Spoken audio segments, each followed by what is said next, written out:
Bonjour à tous. Bienvenue. On accueille aujourd'hui Raïs Al-Jorbaji et Xavier Champenois. Bonjour à Bonjour. tous. Bonjour. Bienvenue à vous aussi, Xavier et Raïs. Comme vous le savez, je cherche à donner le maximum de tuyaux sur LinkedIn pour permettre aux gens d'optimiser leur temps. Pas seulement mes clients, mais tout un chacun. Avant d'en arriver à ce sujet, est-ce que vous voulez bien nous expliquer quel est votre métier, celui pour lequel on vous connaît tous les deux?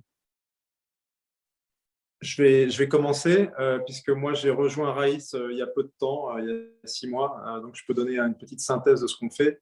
On s'occupe de collecter de la ferraille, des métaux et des électroménagers usagés et on les emmène dans des exutoires de ferraille. Mais notre objectif principal, c'est de faire de la réinsertion de population ou de l'insertion, mieux dit, de population à la marge. Et donc, ce sont ces gens-là qui vont rendre ce service d'aller chercher les métaux dans les rues et de les amener dans des exutoires où on se les fera acheter. C'est là-dessus qu'on se fait payer. Ok. Et moi, Raïs, je pense que je fais un métier formidable. Pour ça, j'ai réussi à attirer un profil comme Xavier. Et donc, l'idée à la base, elle vient de très loin, de la Syrie. Parce que comme le pays là-bas en retard par rapport à l'Europe, j'ai vu dans mes propres yeux les chiffonniers, les pissins, ils pratiquent leur métier. Quand je suis déménagé ici, ils sont disparus. Ils n'existent Ouais. plus à Paris ou en France. Et partons, en fait, ces populations à la marge, ces populations ici, ils ont un métier noble, ils ont un métier super important. Il faut le protéger. Il ne faut pas on le cache ou on le dégage de la ville. Donc, principalement, je suis devenu développement commercial pour les bifins, les chiffonniers. Je leur aide avec leur recharge. Je l'aide avec leur recharge. Ils rechargent simplement certains types de déchets. Donc, ça ne coûte rien, mais c'est le permis vivre.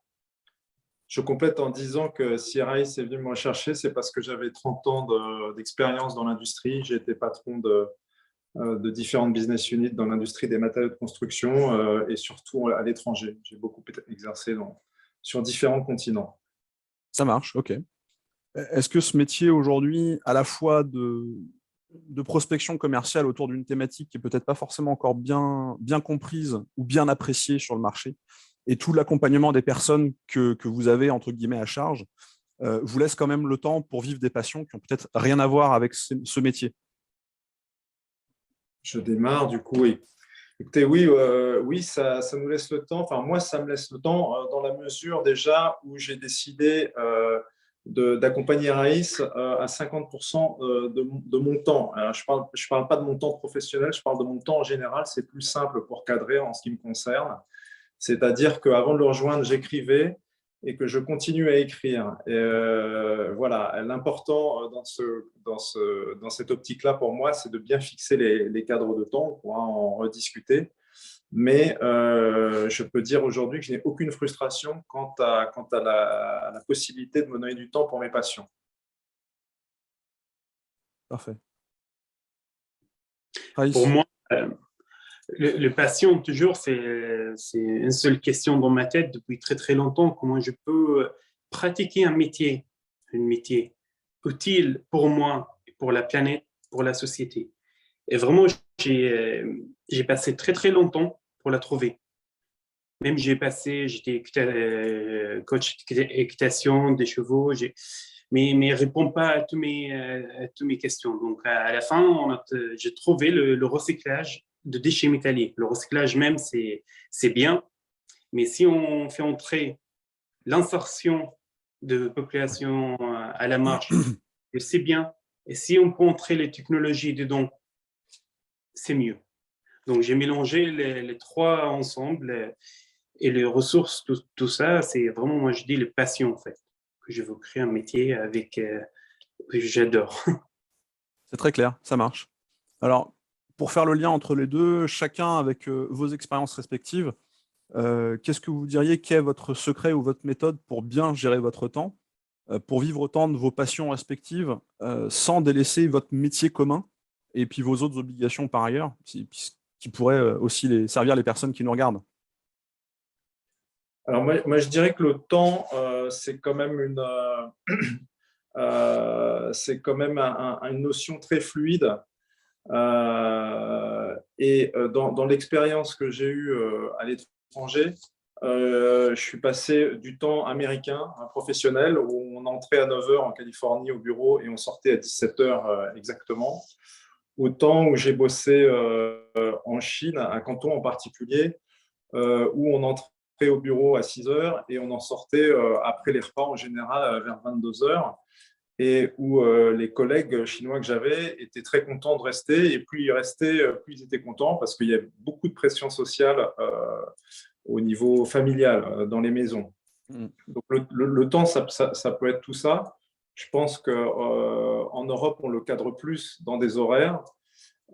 Et en ce qui me concerne très directement, à partir du moment où j'ai choisi d'avoir deux activités, une qui est l'écriture et l'autre qui est Kaukab, on ne peut pas faire sans cadre. C'est-à-dire, le cadre, c'est de définir dès le départ, je vais passer 2 jours et demi à l'activité Kaukab et 2 jours et demi à l'écriture. Alors évidemment, après, on se laisse la possibilité d'une espèce de labilité du cadre, hein, de la bouger. Ça doit être en fonction de ce qu'on voit par période. Besoin d'un coup de pouce en plus sur Kaukab, ou on va discuter avec des éditeurs, donc je vais avoir besoin de plus de temps. Mais le cadre précède la fluidité, à mon avis.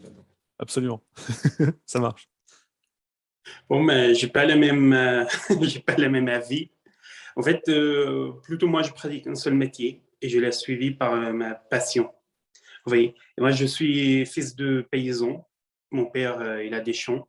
Et je me rappelle très bien quand on était petit, en fait, à la printemps, il y a des nuits super froides, en fait, et toutes les saisons. En fait, on sort la nuit, on allume les grands ventilateurs, on allume parfois le feu pour casser cette glace-là pour qu'on ne tue pas les saisons. Vous voyez, parce que si cette nuit-là, elle nous échappe, voilà, on reste le reste de l'année pauvre. Moi, je pense que le rôle de dirigeant, le fondateur, ou ce qu'ils ont les mains de la boîte, c'est plutôt comme ça, en fait. Ils travaillent, je ne veux pas dire jour et nuit, mais on n'est pas cadré par des horaires de travail. Parce que si, par exemple, il y a un client le soir, qu'est-ce qu'on le dit? Ah non, je ne travaille pas. Vous voyez, ou s'il y a, par exemple, mieux une idée, il faut que je me réveille, le cri direct pour que il ne disparaisse pas. Donc, moi, je trouve plutôt. Et aussi, j'aime pas trop la séparation qu'on dit toujours chez les Français entre la maison et le travail. En fait, moi, dans mon entreprise, je ne veux pas être une autre personne. Oui, je ne veux pas être agressif dans l'entreprise et très sympa le soir. En fait, c'est pas cohérent.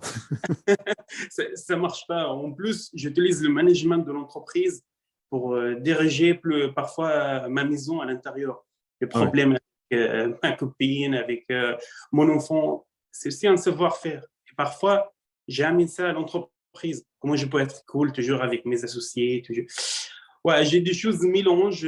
Plutôt, j'ai pris ça de mon père à la ferme. Et je ne sais pas si c'est meilleure méthode ou pas, mais je sens que je suis confortable. Du moment que la méthode fonctionne pour vous, c'est que c'est la bonne. C'est comme ça. Raïs et Xavier, merci de votre visite parmi nous. Merci beaucoup pour ces éléments qui vont nous permettre d'alimenter notre réflexion, j'espère. Plein de bonnes choses pour la suite. Merci beaucoup et à très bientôt. Merci beaucoup. Merci.